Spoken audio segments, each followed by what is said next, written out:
بسم الله الرحمن الرحيم والصلاة والسلام على سيدنا الحبيب سيدنا محمد وعلى آله وصحبه أجمعين الطيبين الطاهرين. بعد السلام عليكم ورحمة الله وبركاته. أود أن أعتذر على التأخير لمدة يوم pour la présentation de cette deuxième vidéo. Et donc là, j'assume pleinement les amendes et les pénalités dans ce sens. Chose due,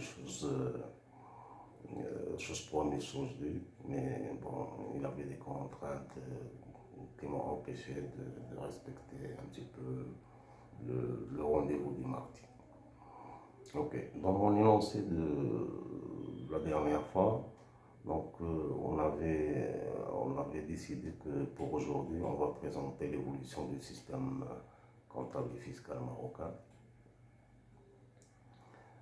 jusqu'à ce jour, bien sûr, et par là même les grandes lignes et les grands principes de la loi comptable 988 relative aux obligations comptables des commerçants au Maroc.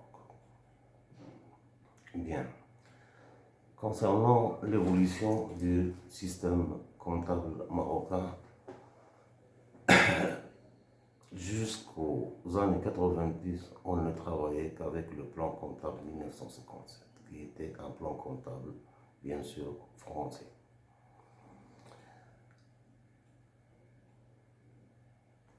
Les entreprises, dans un vide,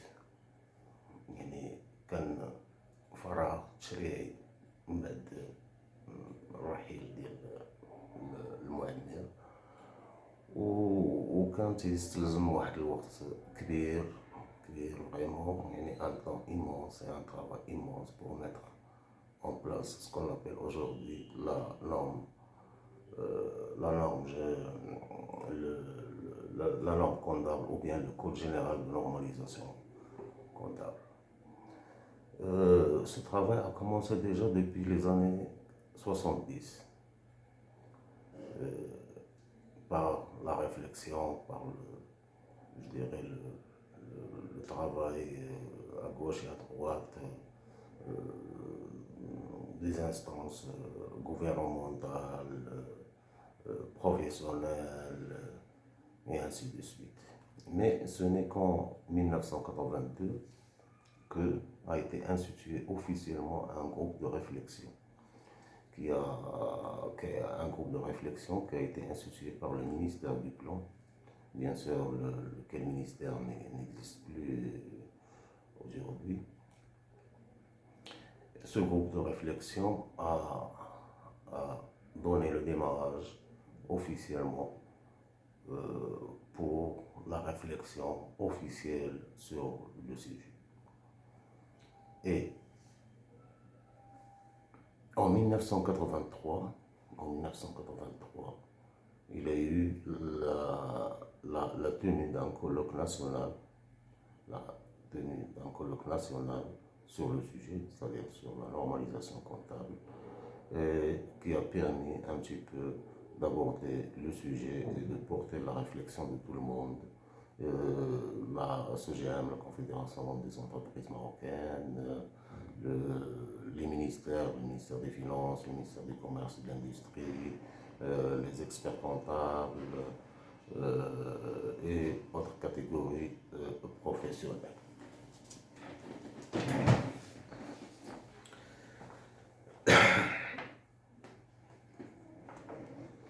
Donc après ce colloque, il a été donné naissance à la création d'un comité national des plans comptables. Donc là, vous remarquez que à partir des années 70, on a commencé à réfléchir, mais à partir des années 80, on a commencé à officialiser les choses et passer vraiment à la concrétisation de la réflexion. Donc je vais vous citer rapidement quelques dates et quelques événements importants dans l'histoire de la profession comptable. Donc en 1983, en juin 1983, la tenue du colloque national sur la normalisation comptable. En octobre 1983, la création du Comité national du plan comptable par le Premier ministre. Donc déjà, on passe à un niveau plus important. En 1986, il a été donné création à la Commission de normalisation comptable. Donc on s'approche. Et là, ça a été par le ministère des Finances. Et cette commission a été présidée par la DEPP, c'est-à-dire la Direction des établissements publics et des participations. Cette direction, elle existe toujours. Elle est sous l'égide du ministère des Finances et elle participe à beaucoup de chantiers concernant le suivi des établissements publics. Et je vous dirais qu'elle a participé même pour je dirais l'organisation des élections concernant la profession de comptable agréé en août 2015. En juin 1987, un deuxième colloque a été organisé par le Comité national de normalisation comptable et il a carrément abouti à la présentation du projet de code du Code général de normalisation comptable. En 1989, et là c'est une date très importante, en 1989, les établissements publics ont commencé à travailler avec ce code. Donc c'est une information importante. Les établissements publics ont travaillé avec un plan comptable marocain avant les entreprises privées. Et ça, c'est à retenir. Et ça a été par voie, non par voie législative, mais par voie de décret et d'arrêté ministériel. Durant la même année, puisqu'on s'approche de la date fatidique qui est, enfin, je dirais les années 90, dans la même année, c'est-à-dire 1989, elle a été donné naissance au Conseil national de la comptabilité et qui existe, bien sûr, toujours. Et c'est lui qui accompagne un petit peu toutes les mises à jour possibles au niveau de notre code général de normalisation comptable et de nos méthodes, je dirais, de comptabilisation. Ne serait-ce que, pour vous donner un exemple, donc le cas de Covid-19, l'année dernière, ce Conseil national de comptabilité nous a sorti sa lettre numéro 13 et sa lettre numéro 14 qui nous ont orienté un petit peu sur des méthodes de comptabilisation exceptionnellement par rapport aux autres années antérieures. Par exemple, l'exemple le plus simple, pour ne pas aller dans les détails, l'exemple le plus simple, ce sont les amortissements. Bon, une entreprise en arrêt d'activité pendant 6 mois, 7 mois, bon, elle peut ne pas amortir pendant ces 6 ou 7 mois à cause, bien sûr, de Covid-19. Dans la même année, également en 1989, vous allez remarquer que c'était une année vraiment très, très, très productive. En 1989, le Conseil des ministres, dans le temps, a émis un projet de loi. Il a émis 2 projets de loi. L'un concernant l'institution de la comptabilité normalisée et sa généralisation à tous les secteurs, y compris l'entreprise privée, et l'autre institution et l'autre projet de loi concernant l'institution de la profession d'expert comptable.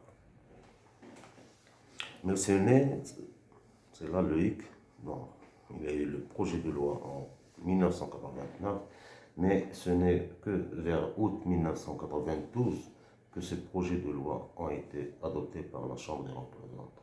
Et ils ont donné naissance à ce qu'on appelle maintenant la loi comptable relative aux obligations comptables, c'est-à-dire la loi 9, la loi 988, et en même temps la loi 1589, la loi réglementant la profession d'expert comptable et l'institution de l'ordre des experts comptables.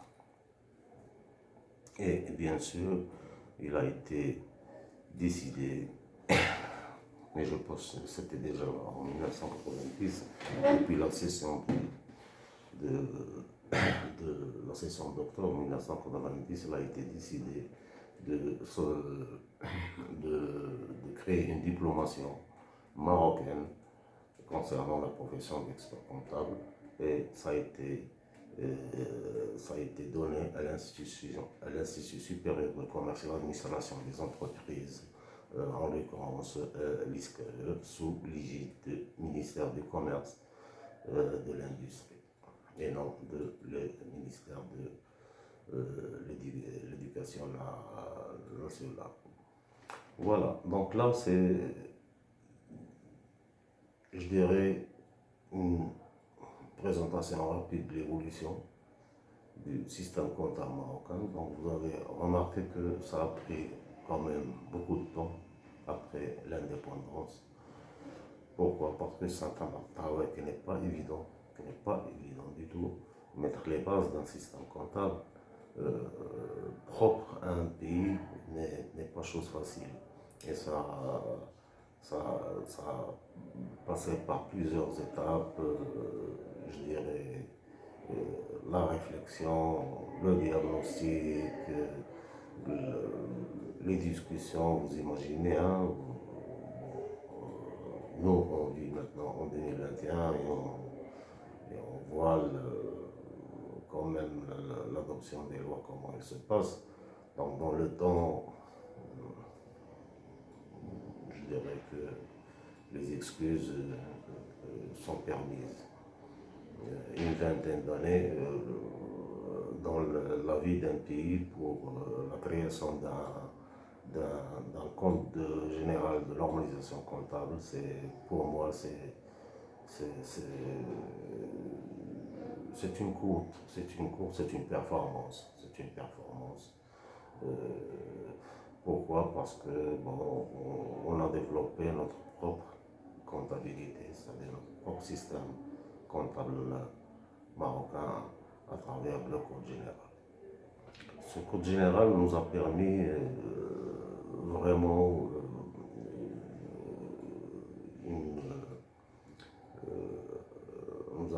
nous a permis d'aller de l'avant dans la présentation de nos documents comptables dans le cadre d'états de synthèse.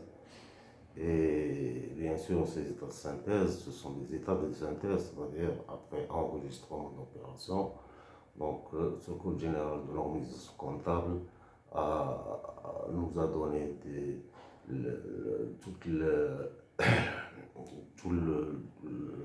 tous les comptes, enfin, qu'on peut appeler le plan des comptes, le plan des comptes avec une description détaillée des comptes, avec la présentation des états de synthèse selon le modèle simplifié ou normal, bien sûr selon l'activité et le chiffre de son chiffre d'affaires, et ainsi de suite. Hein. Je pense que je m'adresse à des professionnels et ils savent de quoi je parle. Je précise que pour moi c'est une performance et pas autre chose.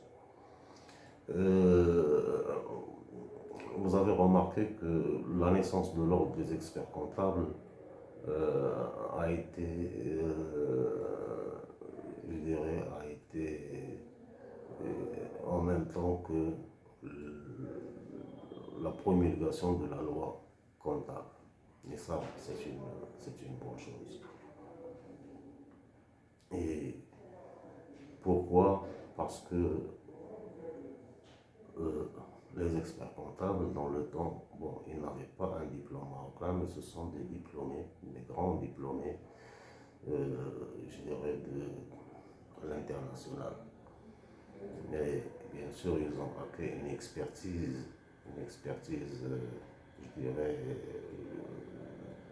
très profitable pour le Maroc, et ils ont bien sûr à leur tour fourni des efforts importants pour l'élaboration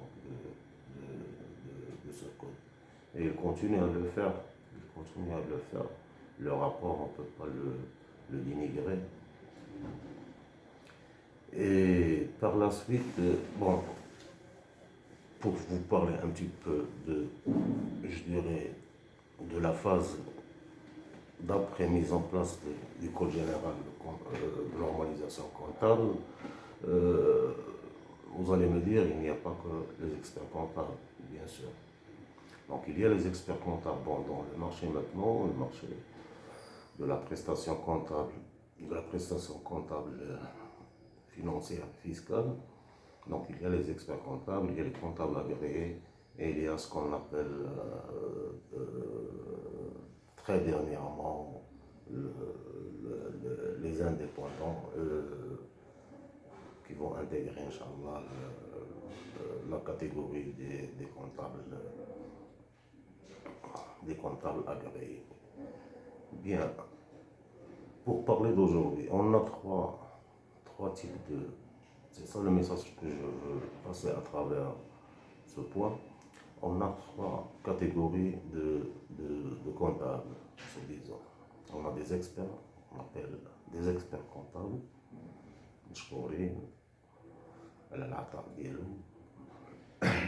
on a des comptables agréés et on a des indépendants qui vont se transformer en comptables agréés en respectant la loi 55-19 qui a été très dernièrement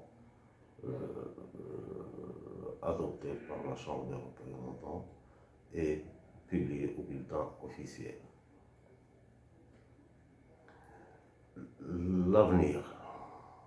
L'avenir, c'est quoi concernant la profession comptable? L'avenir, comme je le vois, et d'après les échos que j'ai à gauche et à droite, à l'international par exemple, à l'international, il n'existe pas de catégorie de comptables. Un comptable agréé, un comptable indépendant, un expert comptable. Il y a une seule profession, une seule organisation, et qui est organisée, bien sûr, selon sa charte et son code déontologique. Je pense que l'avenir marocain ne va pas échapper à cette règle. On est en train juste de vivre de l'histoire, de vivre une histoire peut-être qui a été vécue par les autres, et on est en train de la vivre maintenant, mais sous forme de, je dirais, d'étape par étape, step by step, bien sûr. J'ai parlé avec les experts comptables et l'écho qui m'a été, je dirais, communiqué est très positif. Il est très ambitieux. C'est de créer une seule organisation, et la réalisation de l'objectif passera par, je dirais, la réalisation de passerelles entre les autres catégories. Bien sûr, il y a des niveaux des niveaux d'études, il y a des conditions qui vont être, bien sûr, émises, mais je pense que peut-être les autres générations vont vivre ça. Il y aura une seule profession de comptabilité, de professionnels de la comptabilité organisée dans le cadre d'une seule organisation et, et pas autrement. Maintenant, on a un ordre des experts comptables, on a l'organisation marocaine, l'organisation professionnelle des comptables agréés, qui n'a pas, bien que j'en fais membre, qui n'a pas vraiment, je dirais,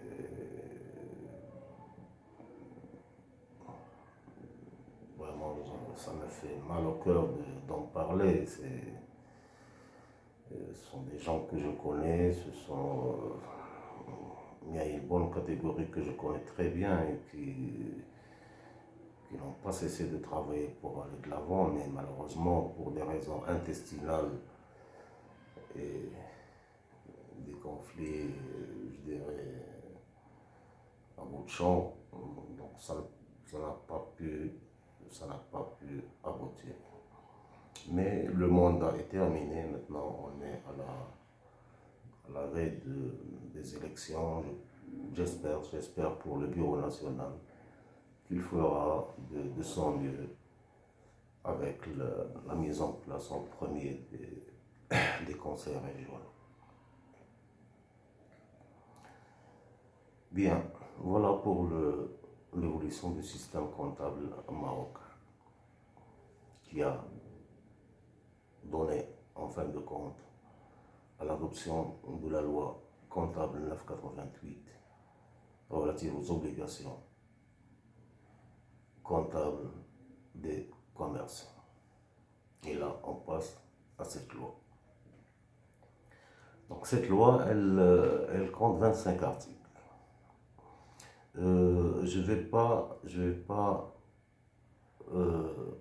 citer les 25 articles, par contre, je vais m'attacher aux principes fondamentaux et qui sont, je dirais, obligatoires, comptablement et fiscalement maintenant, pour respecter, je dirais, cette loi.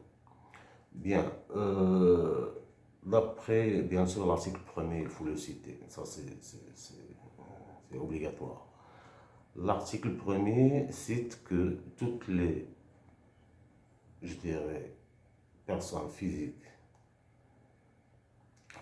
ou morales qui ont une qualité de commerçant, donc les non-commerçants ne sont pas tenus par cette loi. Ils ont, par la suite, vont être soumis à la comptabilité. Donc, toutes les personnes physiques et les personnes morales qui ont la qualité de commerçants sont tenues de tenir une comptabilité conformément aux règles et aux prescriptions de la loi comptable qu'on est en train de discuter. Bien sûr, j'en passe concernant les journaux, les livres d'inventaire et tout ça, parce que maintenant c'est monnaie courante et même les logiciels, ils vous rappellent le tirage de ces livres, de ces journaux auxiliaires et le reste. Par contre, pour d'autres articles qui sont plus importants, et là je passe à l'article 4, hein, vous pouvez mentionner si vous êtes en train de prendre des notes.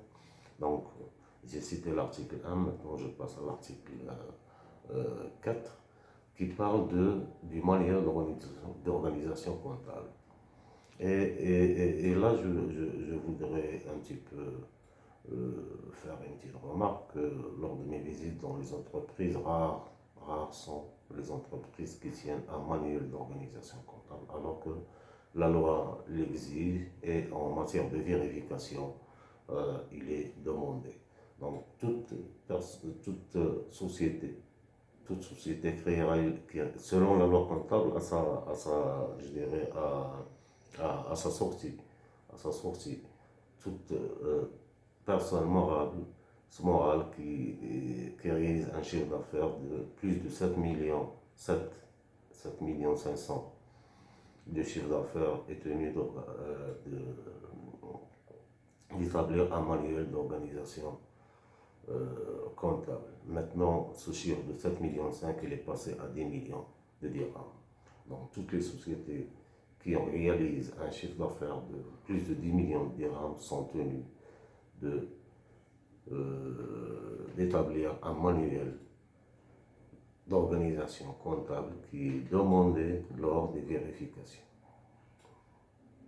à l'instar des livres journaux paraphés au niveau du tribunal de commerce.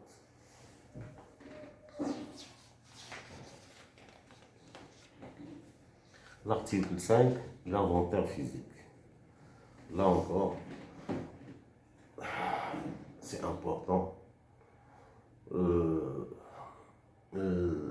D'après mon expérience, là encore, je vais faire la même remarque à les gens qui font leur inventaire physique, sauf pour les sociétés industrielles et qui tiennent une comptabilité analytique. Là, ils sont obligés, de par leurs besoins, je dirais, leurs besoins de gestion et leur gestion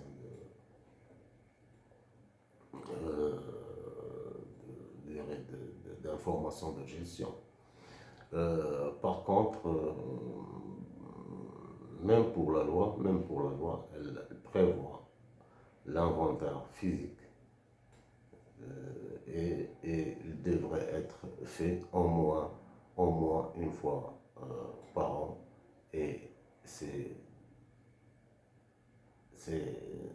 généralement la fin de l'année, c'est le 31/12 ou bien la date d'échéance je dirais, d'établissement des états de synthèse pour les activités saisonnières. Bien, la loi comptable s'arrête là, mais quel est l'intérêt de l'inventaire physique? Premièrement, c'est de dégager des écarts. On a un solde comptable dans notre comptabilité ou bien dans notre application gestion commerciale. Est-ce qu'il est réel dans notre magasin ou non? On n'en sait rien.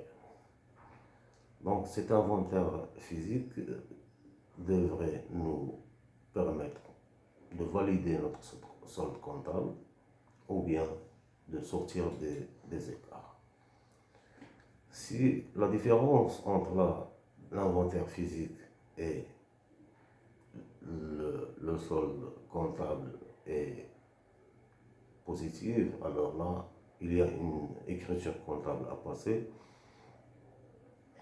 et il sera obligatoire de rectifier le solde comptable par une opération de produit non courant.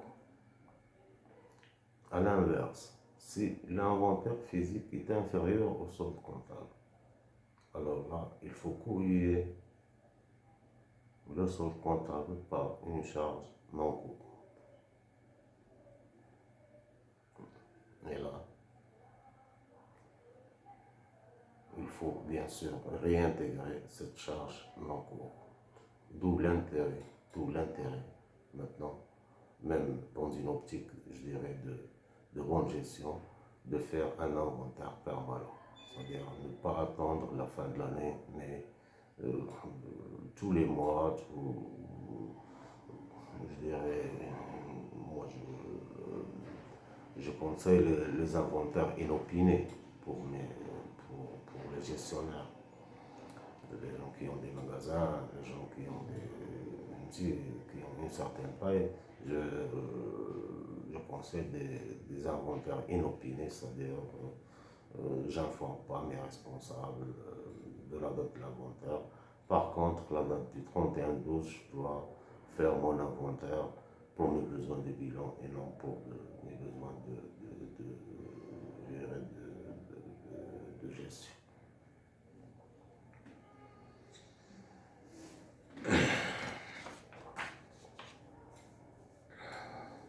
L'article 11. L'article 11, il parle de l'image fidèle. Donc, bien sûr, toutes les procédures issues du Code général de normalisation comptable nous permettent de travailler dans une certaine transparence et de sortir des états de synthèse qui devraient refléter l'image fidèle de l'entreprise. Et l'entreprise doit faire toutes les opérations, je dirais, de correction, de régularisation pour apporter cette image fidèle. Si les étapes de synthèse ne permettent pas de refléter, ça peut arriver, si les états de synthèse ne permettent pas de refléter cette image fidèle, alors il faut expliquer ça dans l'état des informations complémentaires, ça veut dire dans l'éthique. L'article 13, la permanence des méthodes. Là encore, c'est très important. La méthode de comptabilisation et la méthode d'évaluation. Et là, on parle surtout de la méthode d'évaluation, c'est-à-dire que les éléments d'actifs et de passifs doivent être évalués à leur coût historique, les produits et charges à la date, à leur date de réalisation. On oublie que parfois on a des factures, il y a des questions qui se posent concernant, je dirais, la fiabilité des factures. Et pour trancher, il faut savoir qu'une facture, pour qu'elle soit fiable, elle doit être accompagnée d'un bon de commande, c'est-à-dire l'alias fiscal concernant la facture. Elle doit être accompagnée d'un bon de commande et d'un bon de livraison réceptionné. Ça, c'est la vraie facture. Maintenant, on n'a que des factures, on avance, mais peu à peu.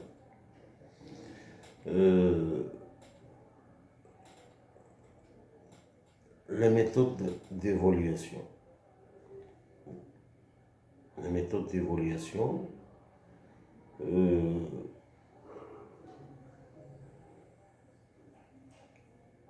les méthodes d'évaluation ont d'autres principes importants.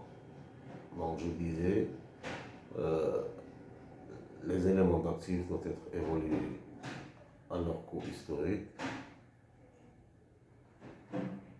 Les éléments de patrimoine, c'est-à-dire l'actif et le passif, et les éléments de produits et charges à leur date de réalisation.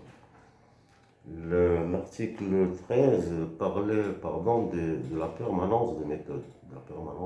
On ne peut pas changer de méthode d'une année à l'autre, justement pour avoir cette image fidèle. Si obligation il y a de changer, par exemple, la méthode d'amortissement, passer de l'amortissement linéaire à l'amortissement dégressif, donc il faut le justifier, et le déclarer dans l'état des informations complémentaires.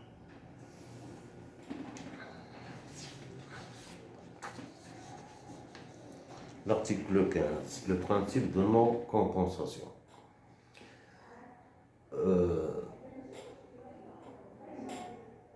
La loi comptable 988 interdit formellement la non-compensation entre les dettes et les créances.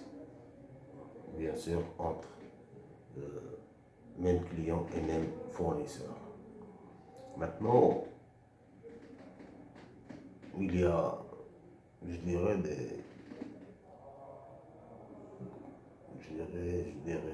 la jurisprudence comptable et fiscale, comme quoi, parce que moi, j'ai beau chercher, j'ai pas trouvé, mais bon, c'est pourquoi je parle de jurisprudence.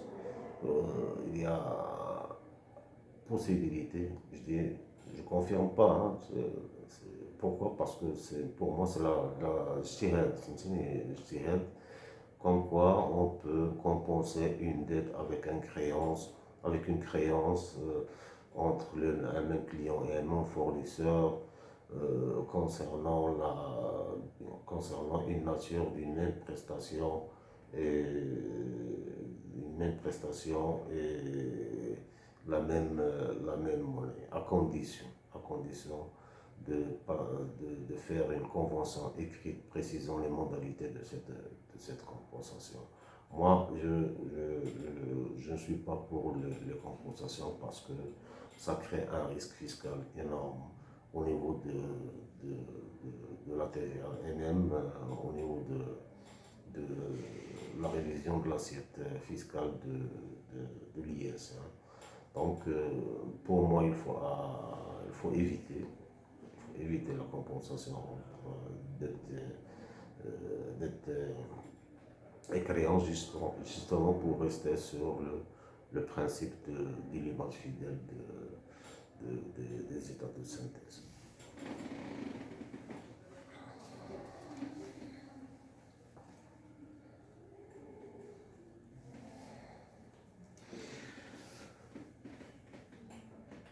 L'article 16, le principe de prudence.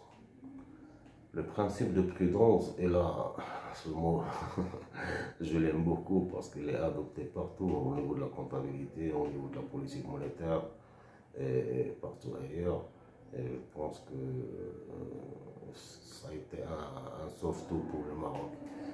Donc, qu'est-ce que ça signifie le principe de prudence dans la comptabilité et la fiscalité? Ça veut dire que en matière de patrimoine, euh, les achats je dirais, de biens immobilisés ne sont, euh, je dirais, ne sont acquises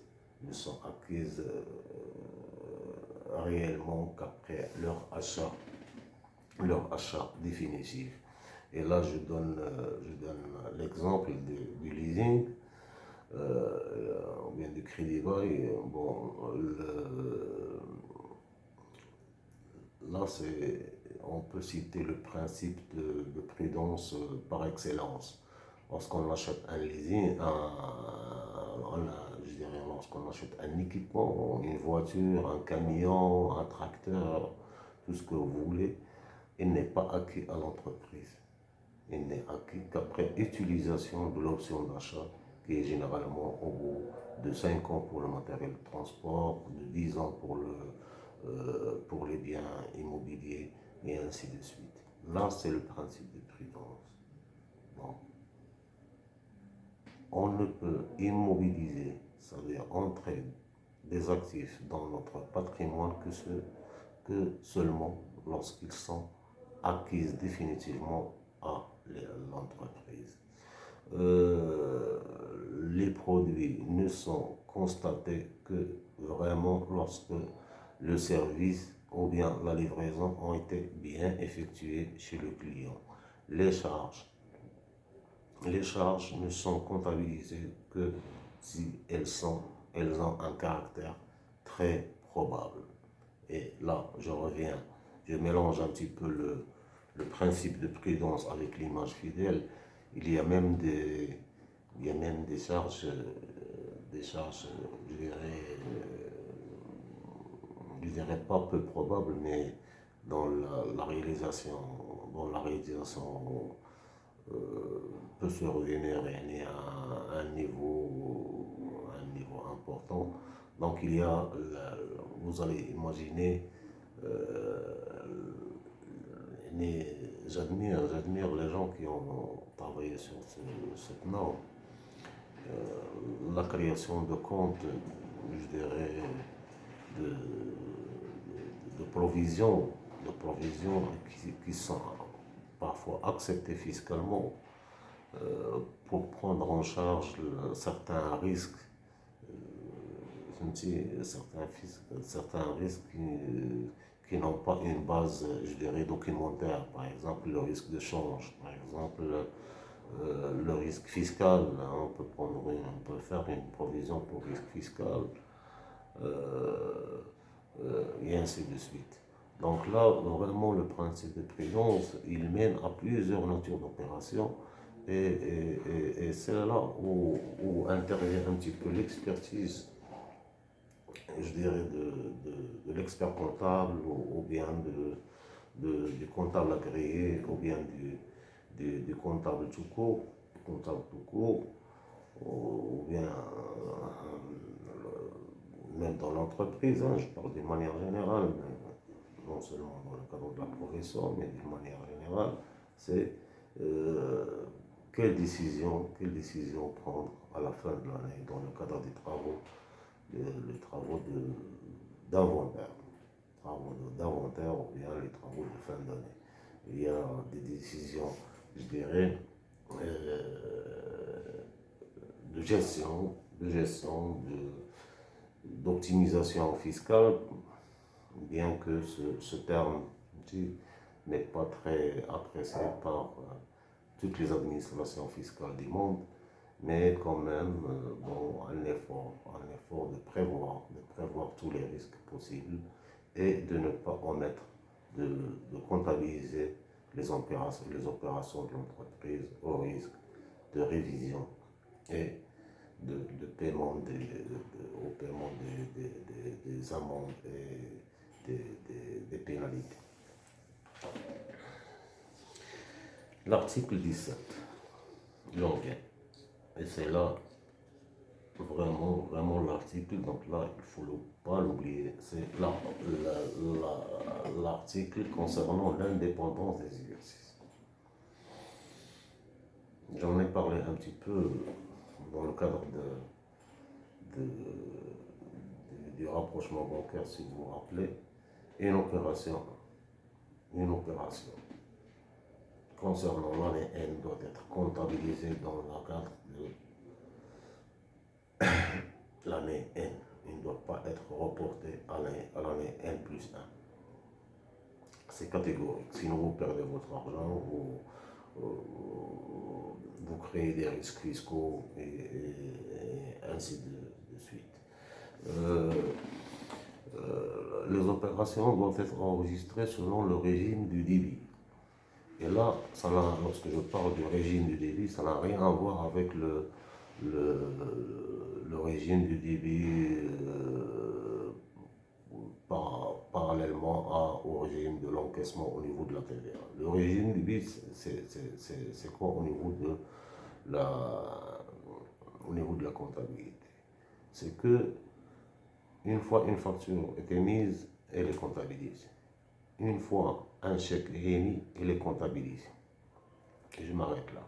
Un chèque ou bien un effet. Une fois il est émis, je le comptabilise. Je comptabilise ma souche. Donc j'ai un fournisseur à qui je dois 1 million de dirhams, je lui donne un chèque de 1 million de dirhams, je le débite dans ma comptabilité. Je ne dois pas attendre mon relevé bancaire pour voir s'il a encaissé le chèque ou non. Donc là, c'est une comptabilité de décaissement et d'encaissement. Alors qu'on travaille dans le cadre du Code général de normalisation comptable, dans le cadre d'une comptabilité de tiers.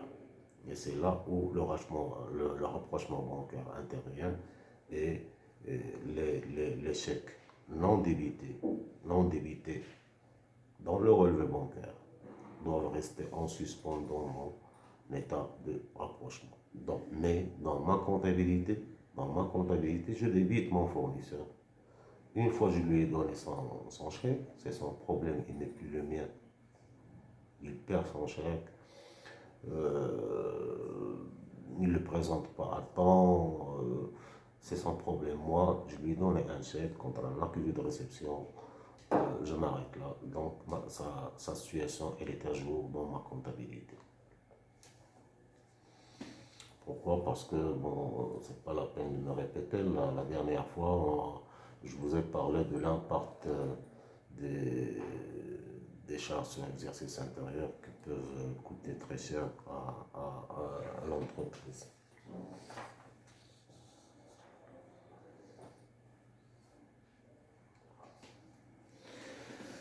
Bien, donc là, à mon avis, ce sont les principaux principes de cette loi. De cette loi, bien sûr, il y a des cas de dérogation qui sont prévus, donc le principe de la dérogation, il est prévu dans le cadre de l'article 19 de cette loi même.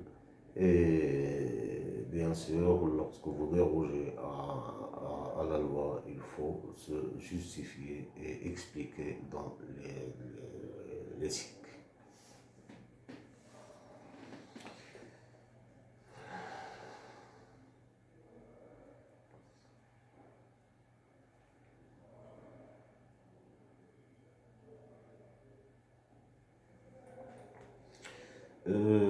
Une chose importante à mentionner, c'est l'article 21 qui parle des dispenses accordées aux entreprises dont le chiffre d'affaires est inférieur à 7,5 millions et qui est maintenant à 10 millions de dirhams. La dispense concerne l'établissement du tableau 5, c'est-à-dire l'état de solde de gestion, du tableau de financement et de l'éthique, l'état complémentaire des infos, l'état des informations complémentaires. Donc ils sont dispensés d'établir ces tableaux-là. Contrairement je dirais, au tableau normal, parce que bon, au modèle normal, qui par contre, on y insère de plus en plus de documents. Et si vous avez remarqué, ce sont des documents financiers. Le tableau A1, A2, A3, C4, en plus du tableau de financement, vous remarquez que ce sont des tableaux concernant l'analyse financière.